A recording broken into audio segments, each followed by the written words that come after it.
Hey everybody, I'm Jimmy Rance and I want to talk about two things. I think two things today. I want to talk about banks whenever a new bank takes over the bank that you bank with. Like, how did that turn out? Someone asked me, they said they kind of couldn't wait to hear the results of the takeover of the new bank that took over my bank today. Thought I'd talk about that a little bit, not bore you to death totally.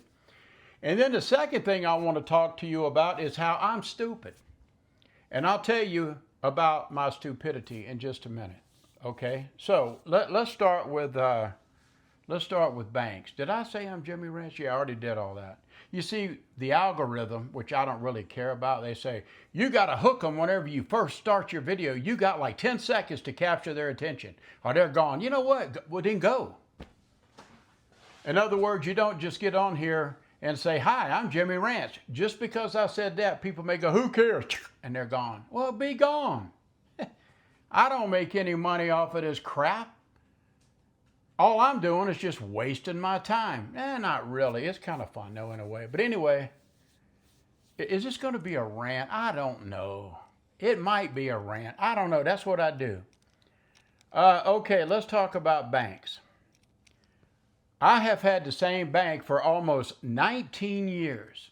I get used to everything. I go online and everything's, the way it normally is, and the way everything is. Like I have to deal not only with my accounts, but I have to deal with my mother's account because I am her power of attorney. So when I turn on my computer and I go into the bank, I'm sitting there and my mother's account is sitting there too. So I can, take care of any kind of financial business that my mother may have.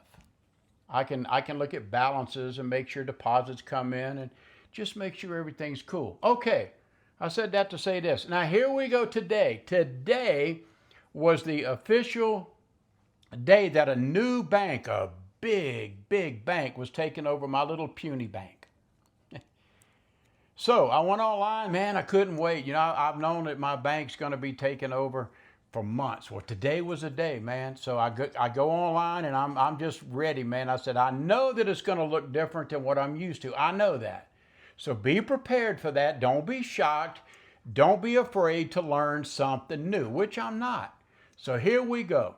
I go into the bank online and nothing looks right. Nothing. It is right, but it's not right because I'm used to my old bank. But anyway, I see my account sitting there, and so I click into it, and the balances were right, and I clicked a few things. I had to look around. Everything looked cool, like deposits coming in. This is from the old bank. Bills got paid from the old bank, so that's cool. But then all of a sudden, I'm looking, well, wait a minute. Well, I take care of my mother's account too. I am her power of attorney. Where is her account? Well, it never did show up.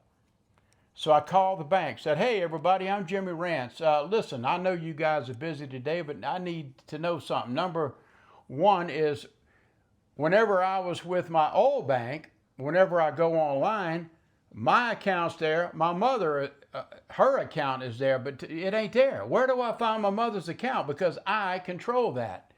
So the lady asked me some questions and I answered them. She goes, "Oh, okay. I see that you are the power of attorney for your mother. You can do whatever you want to do. But I'm sorry, but your mother's account cannot be on the same account with you when you come online." I said, "Well, how am I supposed to know if my mother gets her checks, her pensions, and her Social Security and all that stuff? Bills come out still for my mother." "Oh, well, you have to go to our bank and you have to enroll as if you're starting all over." So I spent about an hour going to the new bank website, entering routing numbers, account numbers, and birth dates, and when she was born, and Social Security numbers, and all this stuff. Got to get a new username, a password, and all this crap. Enter, boom, successful, done, bam, I'm now into my mom's account. So I'm on my computer checking out my mother's stuff, but if I want to see my banking, I've got to go to another computer or to my cell phone And then I got to log in over there. So I'm working like with two accounts, where my old bank used to just be, you go in one time and everything is right there. So you have to be able to make adjustments. And the only thing that I have to worry about now, everything's perfect with my mom's account so far. Everything's perfect with my account. Everything's perfect so far. The only thing is whenever it turns into July, if my pensions and my financial stuff comes to me, automatic deposit, direct deposit on my Social Security, I'll be a happy camper. And if the same thing, if that happens on my mother's account. So I just have to kind of wait and see. But so far, about 95% of everything is cool. So I'm on the phone with a bank today. I said, hey, listen, I've still got checks in my account and my mother's account. I write a lot of checks as POA for my mother. So I need to order some new checks for my mom with the new bank on it. And I need to order some new checks with the new bank in case I have to write a check here and there. I don't write checks that much anymore, but sometimes I do. Because, oh, well, I'm sorry to tell you, you don't have to do that, man. You can still use, and so can your mom's account. You can use your old checks from the old bank. And it's all right. It's indefinite. Just keep, you don't need new checks. So I thought, okay, well, that probably saved me about $50 or whatever. I don't know what they charge, to reorder new checks. I don't know. For two accounts, $30, $40, $50. I don't know. So that's what happened. Somebody asked about the banking. How did that go? So I wanted to let you know that. Okay, is this thrilling or what? But man, my bank was an awesome bank. It really was. It wasn't that small, but it wasn't some big conglomerate. And for some reason, they got bought out by this big monster bank, So now I'm a part of the big monster bank, the big corporation. I used to be with a credit union, but the only problem with credit unions, the credit unions aren't like everywhere. Like now my bank, they're just about everywhere. If I have a problem and I'm on vacation, I could be in Alaska. I could walk into the bank and take care of a problem. Okay, now let's talk about the second thing. And guys, look, bear with me because I don't know what to say. I'm just talking off the top of my head. I want to talk about how stupid I am. Okay, can we talk about, I think we can all agree with that. Jimmy Rants is stupid, okay? I'm stupid when it comes to females. I call it girls. I don't care, you may be 90, I don't care, you're still a girl to me, okay? I'm almost 72 years old, you're still a girl. You see, look, I've been married, and I've said this a million times. I need to shave, man. I look like stupidity here. But anyway, when I was, well, let me say this first. Altogether in my life, I've been married close to 50 years. 50 years.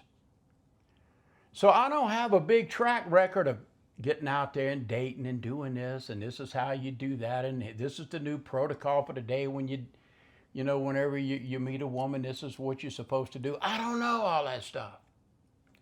And see, back when I used to date, back when I was single, I was one of those kind of guys that I had a girlfriend and they were long-term girlfriend. I didn't go out with a different girl every week, like a lot of guys do. I had one long continuous relationship until it turned to crap and fell apart. But anyway, she was a pretty girl too. God almighty. I often wonder about her. I wonder how things turned out with her. I hope she's happy. I hope she did good. I hope she's got the house with the picket fence and the 3.8 kids. I really hope she's doing well. And if by any miracle you watch Jimmy Rants, hello to you. I'm doing really well considering. Trying to overcome a lot of stuff. But I'm hanging in there pretty good. Okay, back to me being stupid. This is why I'm stupid. I'm a talker. Oh my God, I'm a talker. And my mouth gets me in trouble. And I don't realize that it's getting me in trouble, but it is. I'm going to give you an example. I don't know how long this video is going to be. Who cares? Let's talk about me being stupid. I need your help. I'm asking for help. I'm probably going to regret that. But I'm asking you ladies for help.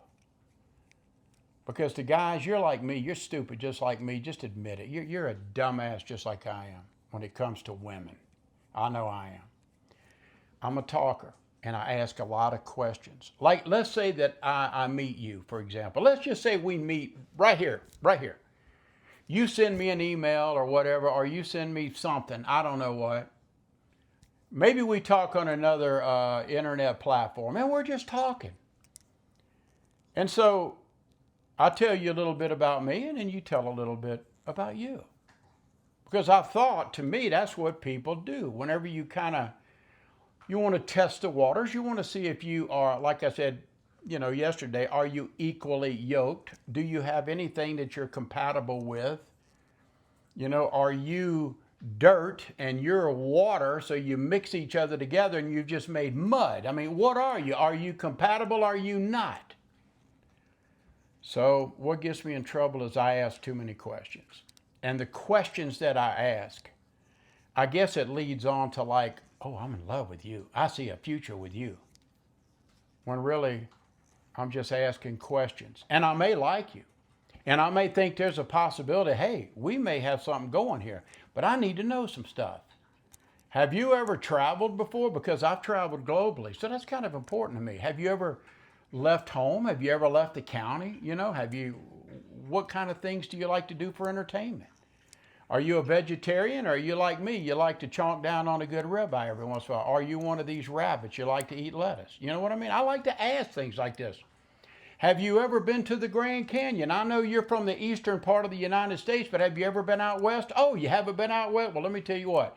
If we hook up, I would love to show you the Grand Canyon. I would love to show you Zion National Park. I would love to show you Yellowstone.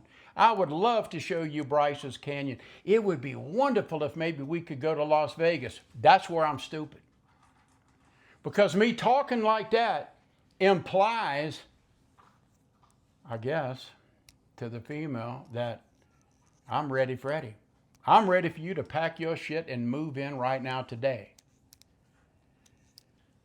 And then sometimes I'll talk about this. After we're talking for weeks after weeks after weeks, we get to talking and say, well, look, I know you have your money and I have my money and I have my house and you live where you live and I live where I live. How are we going to do it? I can't fly because I have an inner ear disease. So basically, and I'm almost blind because I'm visually impaired because I have cataracts until I get that surgically fixed. So you're going to have to come to me. I'm sorry, man. I wish I could come to you, but I can't. And another thing, if we hook up, do I go to you or do you come to me? Well, you bank here, I bank there. How are we going to work that out? What would you like to do? Let's just have a scenario. What would you like to do concerning, like, if we hook up, not when, but if we hook up? How do you think we would handle that? I'm just asking questions. This makes me stupid because I'm talking about the wrong stuff, I guess. I don't know how to be single. I don't know how to date. I don't know how to talk to women anymore. I meet you. I want to know everything about you. I want to know everything about you. I can't help it. That's just who I am. I've always questioned everything, I always question everything. And I guess it makes it look to the girl that maybe I'm more serious than what I am. Even though I am maybe on a journey trying to explore to see, hey, does this girl and myself, do we have a relationship, possibly or not? And it gets me in trouble. Because whenever I tell the girl, when it starts getting to the point where it really does maybe kind of look like it's getting serious, because maybe we're talking all hours of the day and night, because we don't have nothing else to do. Well, I found out that's probably not a good thing to do. I don't want to lead anybody on. You know what I mean? Look, I don't have a girlfriend. I don't have anybody in mind to be a girlfriend. Believe it or not, I am still mourning the loss of my wife, but I am open. I am open to the possibilities of possible love in the future. I'm at that stage right now in my life that I'm open to it, okay? But don't get ticked off at me because I want to know who you are. It's not like I'm like the FBI. I want to see your FICO score. You know, I want to see a criminal report. No, it ain't nothing like that. I want to know about you. Do you look? I live. I grew up in the country. I'm from Mississippi. I grew up in the country. My first house was like a rusty tin roof. We looked poor as hell. We weren't poor, but we looked like we were poor. I've said that on videos before. And as I got older, I was embarrassed of where I lived. I didn't want friends coming to my house because I was so embarrassed of it. I wanted to be modern, man. And modern to me was just leaving this old raggedy house that's built 3 feet off the ground where it looks like it was rotten wood and with no paint job and a rusty roof. It was embarrassing. I didn't want the kids coming to my house. Oh, that's where Jim lives right there. Boy, he must be poverty stricken. And that embarrassed me. It really did. I did have pride even when I was real young. So when I got a little older, the step up for me was, man, I want a house that's brick. I would love it to be not off the ground, but on the ground like on a slab. I'd love to have a nice shingle roof, you know, in a nice neighborhood, something modern. I wanted to leave that crap. I don't care about all the acreage that my grandfather had and tended to. He had a lot, the farm and the ranch, and I grew up on it. I wanted to escape that. Boy, this is a whole nother story going here. I wanted to escape it. I wanted to get out of Bug Tussle. I did. I wanted to get out of what I call Duck Flats, Moccasin Hill. I wanted out of there. I wanted to go and be modern. I wanted to be modern. I wanted to be like a jet setter. I wanted to be just what I'm not, because I'm over here in Cesspoolville. But I wanted to go to modern, and I want modern things. I want convenience. I want nice electronic things. I want like a beautiful refrigerator, and I want to have a dishwasher and a washer and dryer. I don't want to go to the laundromat anymore. I don't want to do that. I want to be like a modern guy. I don't want to have antiques all over my house because I grew up in antiques. I'm sick of the old. Now, I know a lot of people love antiques, and antiques are often quite beautiful. But in my life, I don't want to have antiques anymore. I grew up in antiques. I'm so old that there wasn't history. That's how old I am. But I don't want to go back to the past. I want to go to the future. I don't know, guys. I'm stupid. I'm just stupid. So ladies, when I talk to you and I'm asking you all these questions, I realize now that I'm making a mistake. I thought I was just trying to get to know you. I was trying to see if we could be compatible. But whenever I find out that we're not compatible, then all of a sudden I turn into the biggest giant asshole on the planet. Because I guess I led them to believe that I really wanted more out of this relationship than what I really did. You know what I mean? You know what I'm trying to say? So, again, I'm not attached to anybody. I have my eyes on nobody. I am open to a future relationship, maybe. But if I talk to you, I'm going to ask you questions, and I want you to ask me questions. I want you to get to know me, and I want to get to know you. Now, if that's wrong, I don't know what else to do. It's not like I'm just going to say, here, let me draw a number out of a fish bowl and that's the girl I'm going with. I don't know nothing about you, but I'll take you. I'm not doing that. Hey, boobs. I'm not doing that. I'm going to get off here now. I apologize in advance that if I talk with you and I ask you a million questions, I'm just trying to get to know you, okay? I'm not trying to propose to you. I'm not trying to do anything stupid or foolish or try to be nosy or anything. I just want to know who you are. I'm not used to this stuff. I'm used to being married. I'm used to being a married guy for almost 50 years, okay? I don't know how to shack and play the fields, and I don't want to do that. I'm not that kind of man. I'd like to think that I'm responsible. I don't live in a mansion. I'm not rich. I do fine financially for myself. I have a half decent house. You know, it ain't a mansion like us. It's just a cookie cutter house in Colorado in a beautiful state. with horrible gun laws. But oh well. Hey, thank you for listening to me, guys. I apologize to you ladies that I'm stupid. I always I'm going to say this before I go. I don't know why, my whole life. I've always gotten along with females better than I did males because to me, most males are interested in things that I'm not interested in. I'm not interested in lifting the hood on a car and going, button, button, button, button, button, button, button, button, button. Boy, Jimmy, listen to that engine. I don't give a shit about that engine. I would care more about, I want to go into that dance hall and I want to ask that pretty girl, would you dance with me? And the band cranks up and we dance. And maybe after the dance, we can go and have something nice to eat. That's what I like to do. But I guess that's old fuddy-duddy, huh, today. I don't know what y'all like to do today. I don't know. Everybody seems like they want to just stay single. I don't know, guys. Thank you for listening to me. I'm sorry I'm stupid.